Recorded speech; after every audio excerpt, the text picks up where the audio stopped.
Hi everybody, it's Tiki at Park City Credit Union. Today I'm going to show you how to log into online banking for the first time. I'm going to go ahead and use the app since I already have it downloaded, and there's quite a few features that are specific to the app that I like.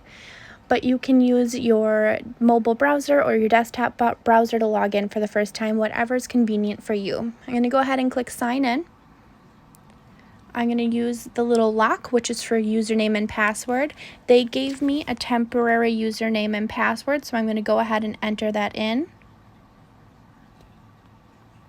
They gave me this when I opened the account. It is good for 24 hours. If you don't get to it in 24 hours, you can give us a call or a text and we can reset it for you.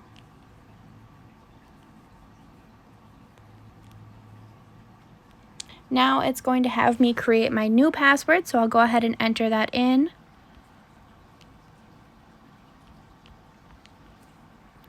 There are quite a few requirements. If I back up, you can see there's 4 different ones. You have to have 3 of the 4, so you just have to make sure you have a nice safe password.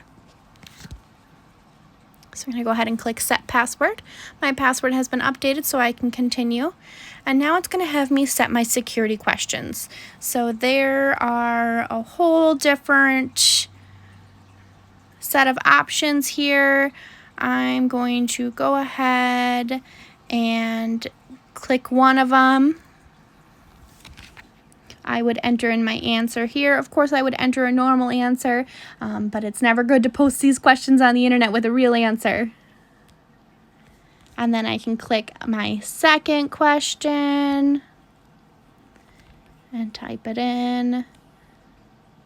And then for the third one, you can either compose your own question or you can click another one. So I'm going to go ahead and click another one.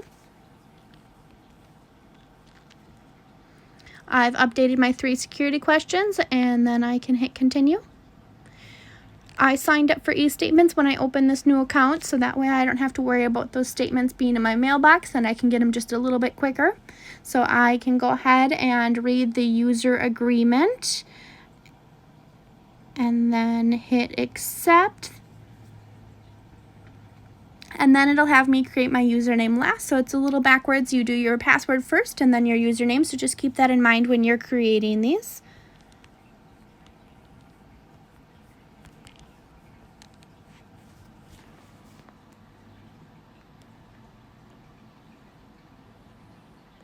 And I have successfully logged into my online banking. We have a couple more tutorials on things you can do in online banking, so feel free to check that out.